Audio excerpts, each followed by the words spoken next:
Cái này là một cái trải nghiệm rất là đáng nhớ, nói chung là em không bao thể nào quên được là em bị cắm sừng.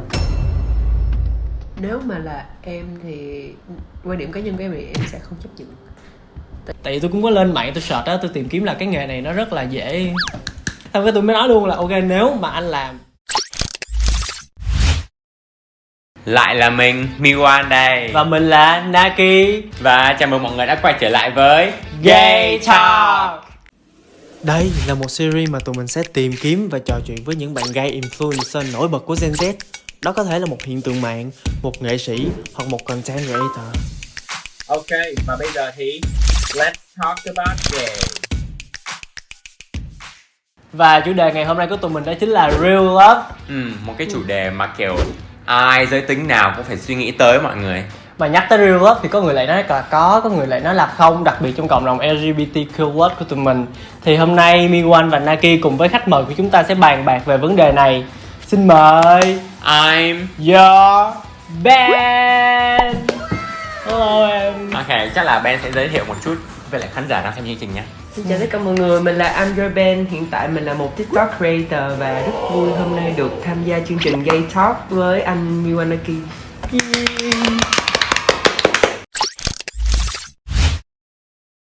Ok, thì chắc bây giờ tụi mình sẽ bắt đầu vô luôn phần đầu tiên của chương trình nha mọi người. Thì giống như là Ben đã biết mỗi tập thì nó sẽ có một cái gọi là một cái trò chơi. Đó chính là giống như là put up finger down vậy đó, là em sẽ đưa 10 ngón tay xuống, 10 ngón tay lên, 10 ngón tay lên. Tôi xin lỗi mọi người, là đưa 10 ngón tay lên. Nếu mà anh và Miwan sẽ là lần lượt hỏi em là nếu mà em bị cái gì đó, giống như là bị thua đi rồi nó sai rồi cái thứ, thì em sẽ phải bỏ một ngón tay xuống. Nếu mà em dưới 5 ngón tay thì em sẽ bị một hình phạt từ chương trình. Còn nếu mà em thắng thì em sẽ trao hình phạt đó lại cho tụi anh. Em có thể lựa chọn bất cứ hình phạt nào cũng được. Ok luôn. Với câu hỏi đầu tiên.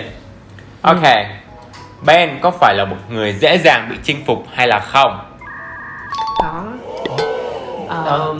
Tại vì em đã từng có kiểu một cái thời gian dài không có người yêu á, với lại khi mà em thích thì thường thì người đó không có tình cảm được lại với em, nên là đi một bạn tiếp cận em á thì em sẽ dễ dàng bị cảm động và thích người đó ngay lập tức.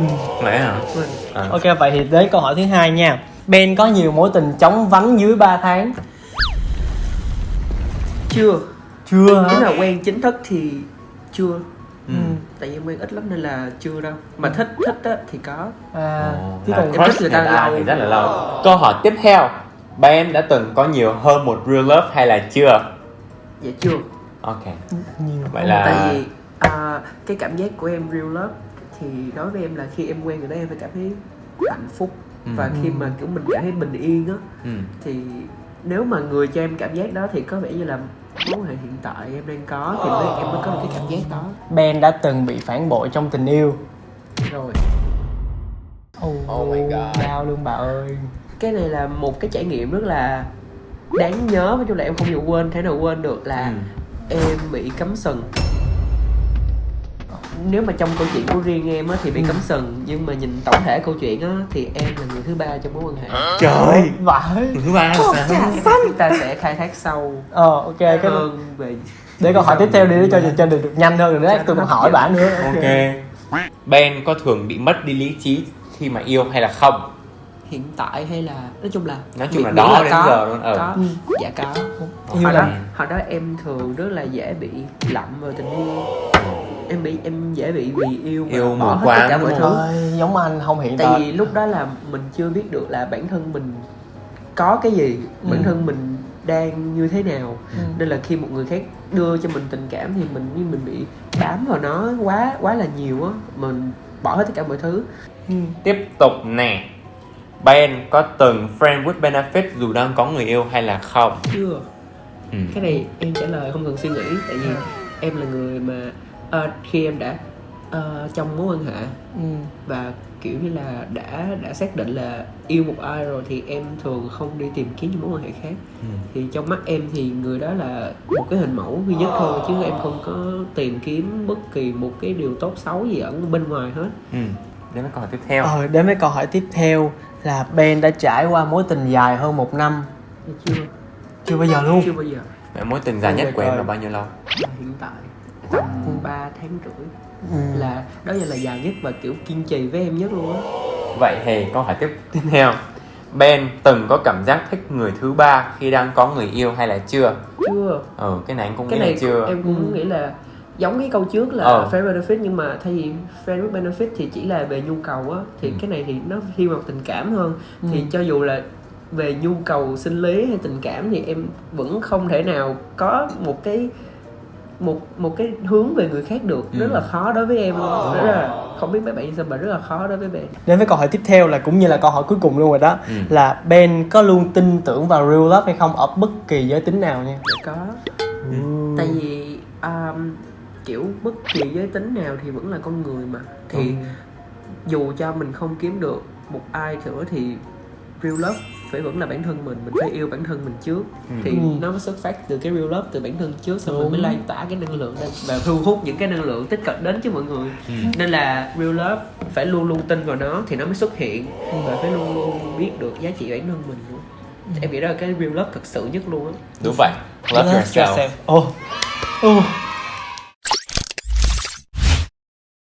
Tụi mình sẽ qua phần tiếp theo của chương trình là gay Live. Ok, vậy nếu lúc đó là cái lúc mà em bắt đầu phát hiện ra cái xu hướng tính dục của em á, thì khi nào là cái lúc mà em bắt đầu come out với lại bạn bè cũng như là gia đình? Bạn bè em thì chắc là em nghĩ là ai cũng biết đó, tại vì nhìn cái bề ngoài, nhìn cách cư xử như các em nói chuyện thì chắc là ai cũng phần nào đoán được. Và như là đáng đúng luôn, phải là đáng đúng luôn, đúng không? Thì chắc là đáng đúng là BD. BD luôn á. Mà thường á là bạn bè sẽ biết mình đầu tiên chứ không phải là gia đình. Vậy thì gia đình của Ben sẽ như thế nào? Gia đình em thì cái này là câu chuyện come out của em á. Thì là sau một hôm cứ đi chơi khuya và xong rồi ngồi cái bịch xuống phòng, cái lúc đó mẹ em đang ngủ, em gọi điện thoại mẹ em nói mẹ ơi con có chuyện muốn nói. Tự chủ động luôn hả? Xong rồi mẹ đi xuống rồi mẹ em nói hết. Mình nói hết luôn. Lúc đó ba cũng xuống và anh hai cũng biết luôn.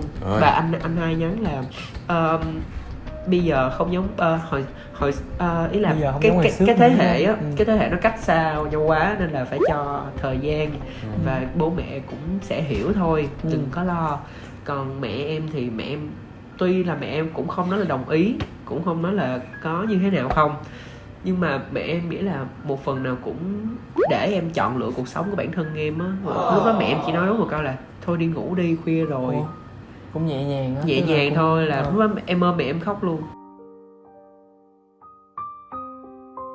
Nhưng mà mẹ chỉ nói là thôi đi ngủ đi, khuya rồi. Sau đó là tới ba xuống. Tới ba xuống thì ba nói là không có được như vậy, không được như vậy. Sao mà em cũng nói là thôi bây giờ con lỡ như vậy rồi, không được như vậy nữa là sao? Không biết sao. Thì ba chỉ nghĩ là em không tiếp xúc với phụ nữ nhiều, mà thực ra em chơi bạn nữ không à. Và em đã biết rõ là em như thế nào.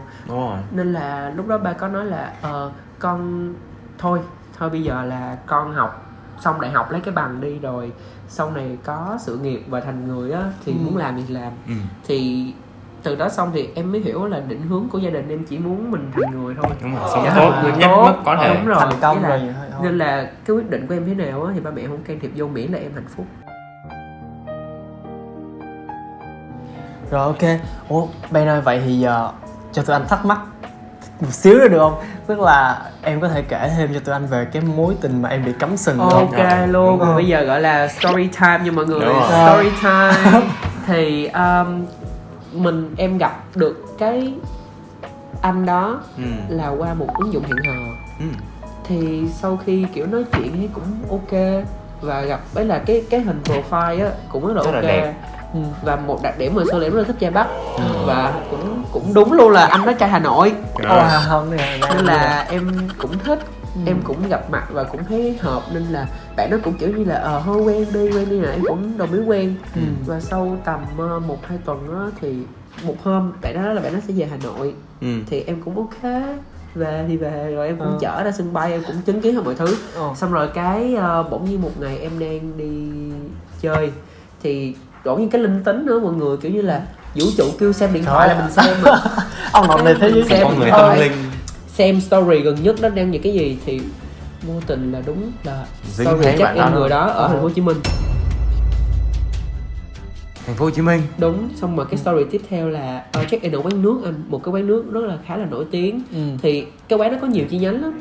Cái em bấm vô, cái em suy đoán chi nhánh, cái vũ trụ chỉ cái chi nhánh này nè, đến chi nhánh này đi. Trời ơi gì ghê vậy Em hả? xin phép bạn là hôm nay tôi hơi mệt, cho tôi về trước. Em xách xe em chạy cái chi nhánh đó. Trời. Cái vũ trụ kêu là cất xe đi lên lầu đi. Đúng luôn. Sao bà này tâm linh quá vậy? Ở chờ đó với một cái người khác, với cái đám bạn đó thì đi về á, em bỗng nhiên được tin nhắn là anh chỉ chơi đùa tình cảm với em thôi. Ủa nó thẳng ra gì Trời đất, cái gì vậy trời? Cái câu đầu tiên khi em mở Bad lên đó, boy. em mở lên là cái câu đó. Xong rồi anh với bạn này đã quen nhau như vậy rồi. Ngày mai anh về Hà Nội thật, mong em đừng làm phiền anh này nọ. Từ đó em mới rút ra nhiều, lúc là em mới nghĩ là thôi dứt luôn đi. Và tự rút ra bài học cho bản thân mình. Thì lúc đó là nói chung là em đi tắm em cũng khóc, em ngủ em cũng khóc, em nằm em nằm nhìn trần nhà em cũng khóc, em vô chùa em cũng khóc với bạn.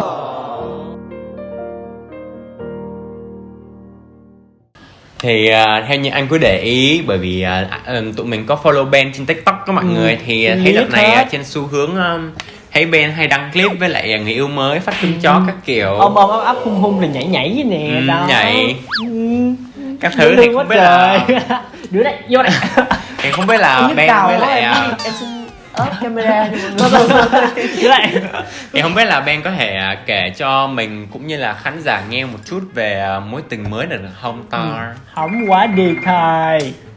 Chắc mà mọi người ai theo dõi Ben hoặc là cũng có lướt TikTok mà nhảy á, thì chắc chắn có thể sẽ lấy clip của Ben và cái người yêu hiện tại của Ben. Thì câu chuyện bắt đầu là do cả hai chơi chung một nhóm bạn trong sở thú trung ương. Sở thú Cái nhóm đó khùng lắm nha, cái nhóm rất là khùng điên. Chung là quy tụ những cái người khùng điên nhất trên TikTok vô chọn. Xong rồi cái do là hai đứa cũng hợp tính thì hợp tính mới trong một nhóm được. Xong rồi cái cũng nhờ cái mùa dịch cái nói chuyện với nhau, giao tiếp nhiều hơn với nhau. Xong rồi tới tầm cuối tháng 7 thì quyết định là đến tìm hiểu nhau, dùng tìm hiểu online luôn mọi người, không gặp mặt luôn, tìm hiểu online. Tầm tới giữa tháng 8 là tụi em bắt đầu kiểu như chính thức quen nhau. Là 20 tháng 8 nha mọi người. Nhớ kỹ lắm mọi người. 8 giờ 38 phút. Ủa gì ghê vậy? Có giờ luôn hả? 20 giờ 38 phút. Trời đất. Ngày 20 tháng 8 em nhớ luôn mọi người, là tầm đó là chính thức quen nhau. Lý do sao em tin bạn này là real love của em là có những câu nói bạn này nói em thấy rất là kiểu như là người ta hiểu được lòng mình đang muốn gì. Kiểu như là bình thường anh hỏi một câu hỏi á, nhưng mà anh muốn người ta sẽ trả lời đúng như vậy thì bạn nó luôn luôn trả lời đúng theo ý em. Vì em hỏi là lỡ mai mốt mà bố mẹ đòi chia tay thì sao? Nói ví dụ thời nào còn đòi chia tay vì gia đình, không đừng có nói vậy. Tức là bà hỏi vậy thôi chứ bà mong đúng, muốn cái này. Mày không trả lời mày chó với tao. Và có nhiều khi em cứ miệng em nói là không dùng chia tay làm cách giải quyết, nhưng mà mỗi khi em cãi lộn là muốn chia tay cứ cãi lộn là em kêu thôi chia tay em mệt quá, chia tay mẹ đi, chia tay luôn đi mà đừng nói nữa. Tại em không thích những cái gì mà nó nhiều, ý là em thích ai hiểu ý em á, nhưng mà đã cãi lộn thì đương nhiên là không hiểu ý nhau mới cãi lộn. Thì cho dù vậy thì bạn nó vẫn nói là thôi suy nghĩ kỹ đi, đừng có nói cái chữ đó ra dễ như vậy. Thật sự cũng kỳ với anh không ta? Mỗi lần mà cãi nhau hay là cái gì á, anh hay giỡn anh kêu thôi chia tay rồi đi, cái chia tay mẹ đi. Xong cuối cùng vậy. kỳ cái là thôi đừng nói vậy, nói là cái câu đó có vậy hả?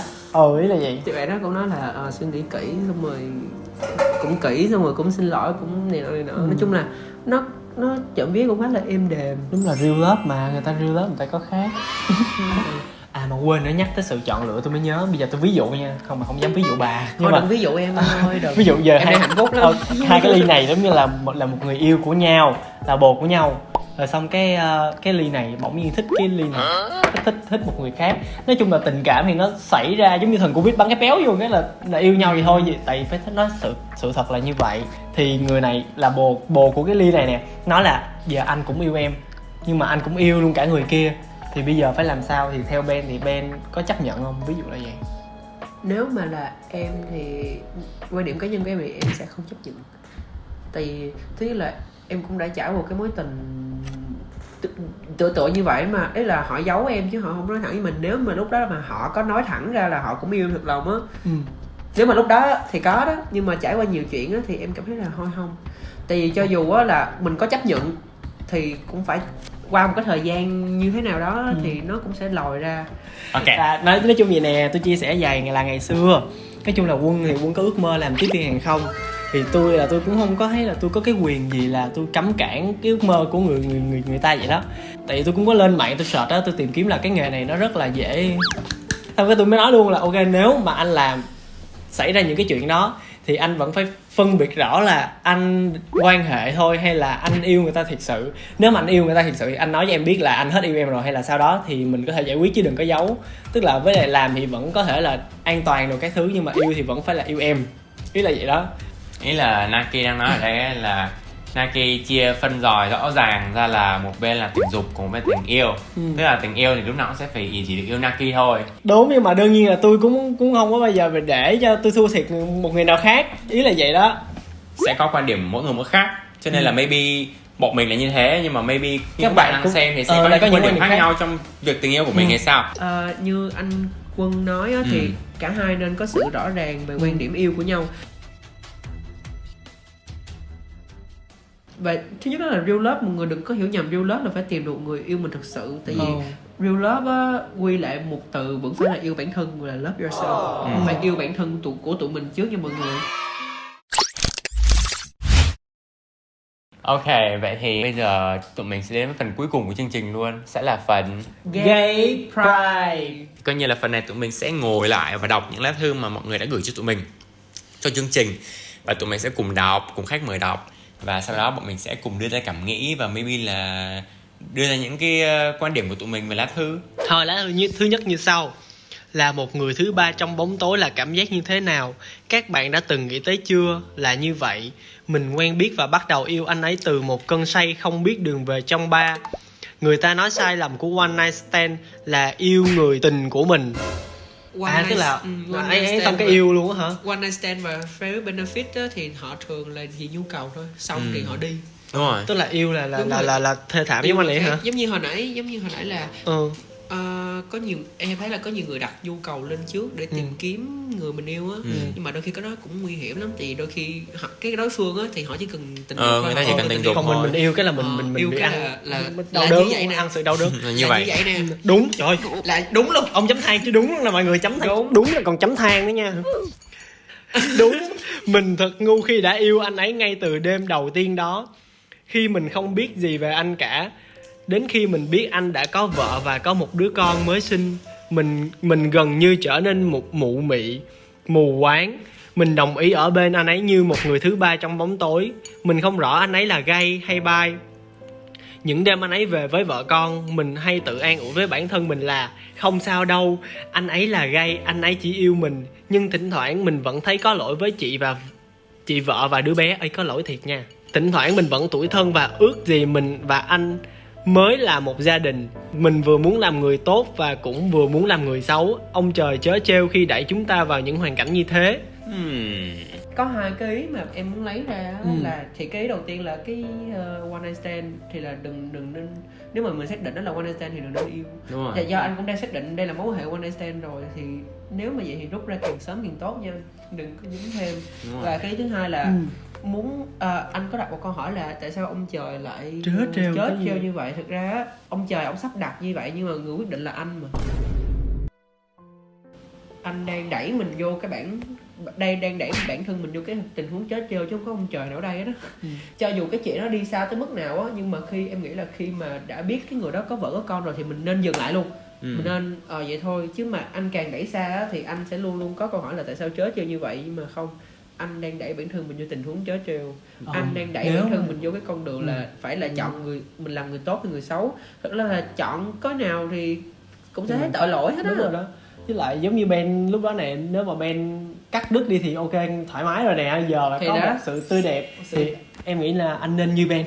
Không, nhưng mà kiểu như là Ben á thì là maybe đã quen bạn đó mới được một thời gian rồi, mới biết là bị cắm sừng thì lúc đấy rút ra cũng đau khổ đi. Nhưng mà cái mà anh nói đang kể với tụi em ở đây ấy thì là anh với anh kia chỉ là one night stand, tức là tình đúng một đêm thôi ấy. Mà anh đã bắt đầu thích cái người kia, mà người kia bắt đầu có vợ có con thì bắt đầu kiểu bị dằn vặt bản thân, thì em nghĩ nó bây giờ dứt ra liền thì cũng không có gì là ví dụ sao cũng chỉ là một em đêm nghĩ là trường hợp riêng ba người mình á thì khá là may mắn chứ em thấy có nhiều bạn như là cái tập Nem Phạm á, là Nem Phạm bị bully trong nhưng mà thường á là em thấy là cái đi theo combo á đa số lắm bị bully, gia đình không chấp nhận, rồi bị cái là không có bạn, không có người yêu thật lòng, nhưng mà nói chung là dính nhiều cái combo nó nghiệt ngã lắm. Thì em nghĩ là nếu mà đã đi tới nước này á cũng đã phải tổn thương nhiều lắm rồi thì mới bị bám víu vào một cái thứ nhất định. Một lời khuyên duy nhất nữa là anh phải yêu bản thân mình. Khi yêu bản thân mình đủ thì sẽ không để trường hợp này xảy ra. Tại sao ta phải buồn gì nó, sẽ luôn luôn biết là bản thân mình ở đâu và bản thân mình nên có những thứ gì và xứng đáng được những cái gì. Anh phải tin vào tình yêu đích thực vì nó có ở mọi giới và nó luôn luôn tồn tại khi anh yêu bản thân. Đúng, và nó ở trong bản thân anh luôn. Thì như em nói là đây một ví dụ điển hình, anh phải tin nha, cố lên nha anh, phải luôn luôn tạo điểm dựa tinh thần cho mình. Lá thư tiếp theo thì chúng ta sẽ nhường cho khách mời đọc. Em rất là thích cái phần này. Mình không biết tận cùng của việc bị phản bội là gì, nhưng giờ mình đã biết đó là bệnh xã hội. Mình đã nhiễm HIV vì một người thứ ba. Mình yêu một người 3 năm. Người đó làm việc trong môi trường khá phóng khoáng. Mỗi ngày anh đi làm về đều kể cho mình nghe câu chuyện thằng A một đêm với thằng B ra sao, thằng C friend with benefit với thằng D vì hai đứa còn độc thân. Anh khinh thường họ, anh dùng đủ thứ từ kinh tởm để phán xét những mối quan hệ vô độ của gay. Nhưng anh thì sao? Anh có người thứ ba. Mình phát hiện chuyện đó cách đây không lâu, chuyện họ lén lút qua mail. Mình cũng đã tìm và gặp người đó để nói chuyện, mong họ tha thứ cho anh và mình sẽ bỏ qua mọi chuyện. Nhưng cái đáng sợ nhất ở đây là câu trả lời của hắn. Tha thì tha nhưng muộn rồi, tôi là người nhiễm HIV. Mình nghe như sét đánh ngang tai. Thì ra hắn là một tên HIV chán đời, thích đi lừa thiên hạ để lây bệnh. Mình phanh phui, đi xét nghiệm với anh. Mình cầu mong mối quan hệ 1 tháng của họ sẽ không để lại hậu quả gì. Nhưng không, nó có. Mình và anh đều nhiễm. Tệ thật, nỗi đau chồng chất nỗi đau. Mà các bạn biết không, yêu thương là tha thứ. Mình và anh sẽ tiếp tục bên nhau và dìu dắt nhau qua cuộc đời này. Oh my god luôn á. Trước khi có cái comment gì, em xin vỗ tay cho cái sự bao dung. Bao dung sao mà ra được. Bao dung rất là rộng lớn của chủ nhân bức thư này gửi gửi tới chương trình luôn á. Là biết mình bị phản bội nè, đó là một dạng của phản bội luôn á. Em không biết chủ nhân bức thư này đánh giá sao, nhưng mà theo em là sự phản bội nè, rồi thêm dính bệnh nữa mà vẫn muốn dìu dắt nhau qua cuộc đời này. Anh nghĩ chịu được rất là lớn luôn đó trời. Theo tôi suy nghĩ coi, nhiều khi maybe á là gì nè, có phải maybe là anh kiểu như không dám bỏ anh này vì nhiều khi bỏ rồi mình bị nhiễm HIV rồi sau này ai dám quen mình thì mình chỉ có còn mỗi mình anh này thôi, thì mình phải kiểu như là nhắm mắt dìu nhau qua vậy đó. Nhưng một phần maybe là anh cũng giống Naki, là anh cũng yêu đối phương đó, nên maybe là bỏ cuộc lần này á. Không phải là bỏ cuộc lần này, mà ý của Naki nói là giống như là sau này chắc gì ai dám quen mình, cho nên thôi mình đành bám víu vào anh ta vậy đó. Nhưng mà cho dù sao nữa thì cũng rất là cao bao la rồi. Tới đây cũng bao la rồi, rất là Naki nghĩ như vậy. Em nghĩ là tới cái nước này á thì không hẳn là ảnh sợ cái chủ nhân bức thư sợ đâu, mà là cái người gửi thư này nè, họ cũng đã suy nghĩ rất kỹ. Họ vẫn yêu đúng không? Nếu mà là yêu thì vẫn khuyến khích. Nhưng mà nếu mà người chủ nhân bức thư là con gái thì càng dễ hiểu hơn nữa. Tại vì ý là họ quá là bao dung, thường con gái là bao dung và tha thứ. Mong là anh sẽ chủ nhân lá thư này sẽ cố gắng bước qua đoạn đường của mình một cách vui vẻ, tích cực nhất. Trời, đọc xong cái này cái buồn ghê thôi. Mình sau khi mình cũng không biết đưa lời khuyên gì về cái lá thư này, tại vì maybe là hiện tại là chủ nhân của lá thư với lại anh người yêu thì vẫn đang hạnh phúc bên nhau, nên là mình không dám khuyên là cái gì hết. Nhưng mà nếu mà là yêu nhau thật sự thì cứ tiếp tục đi nắm tay nhau, dìu dắt nhau qua cái cuộc đời này thì sóng gió lắm. Nhưng mà sau lá thư này thì mình chỉ muốn nói là mọi người nên kiểu khi quan hệ thì rất là phải chắc chắn phải dùng biện pháp bảo vệ và cẩn thận. Với lại kiểu như là hồi đó Kỳ, đúng rồi, với lại hồi đó Kỳ có nghe một anh tiktoker kia nói là khi mà mình biết được mấy cái này rồi, ok tao biết được là khi mà quan hệ thì phải cẩn thận, nhưng phải nhưng mà mình không biết sợ. Đúng rồi, mình không biết sợ. Bất cẩn. Tới lúc đó mình không biết sợ, mình hứng quá mình không biết sợ là mình tới bến luôn, cho nên mọi người phải biết sợ. Cái tận cùng là nhiễm bệnh. Nó là thà một giây cẩn thận đỡ hơn nguyên đời. Đúng rồi, nguyên cái đời bóc. Nguyên đời HIV là không được. Và thời lượng chương trình tới đây cũng đã hết rồi, thì Miwan và Naki cũng cảm ơn khách mời ngày hôm nay đã tham gia chương trình Gay Talk của tụi mình. Nói chung là cảm ơn Ben bởi vì đã dành thời gian tới với chương trình của tụi anh. Nói chung là em cũng rất là vui khi được tham gia chương trình này, nhưng mà nếu mà có season 2 là phải mời em khách mời đầu tiên nha. Ok Rồi, Khách mời đầu tiên của season 2 luôn nếu mà có nha mọi người. Chắc chắn phải có luôn. Em nói chuyện quá hay mà. Phải mời em lại nhưng biết mà đâu quá thì end mode để chia có sẻ. thêm một host. Anh biết đâu được. một host ngồi ăn cơm chó với mọi người đó mọi người. Thôi thì còn rất là nhiều những cái lá thư khác ấy, thì mình sẽ lại đọc trong những cái tập guide story tiếp theo. Và mọi người ơi, cái lá thư của mọi nhớ người gửi thư đúng cho rồi, chương mọi người trình đừng có quên gửi thư nha. qua cái đường link ở phía bên dưới trong phần description box, qua cái chủ đề ở dưới đây nha mọi người, mà mình cũng biết nó ở dưới đây hay là đặt Nó ở đâu đó, ở đâu đó ở trong khung hình thôi. Đúng rồi đó, và mọi người may biết cái lá thư của mọi người rất là quan trọng nha. Lá thư của mọi người có thể quyết định được cái chủ đề sắp tới nó là như thế nào luôn. Mọi người đừng quên like, share và subscribe cho kênh tụi mình nha. Và mọi người cũng subscribe, like, share và subscribe cho kênh Nike Official nữa để đón xem show của tụi mình nha. Bye bye. Thứ năm tuần sau, Và mỗi thứ năm hàng tuần. 8 giờ tối thứ năm tuần sau. Còn giờ thì Bye bye. Bye. Tạm biệt vì mọi người đã xem tới đây.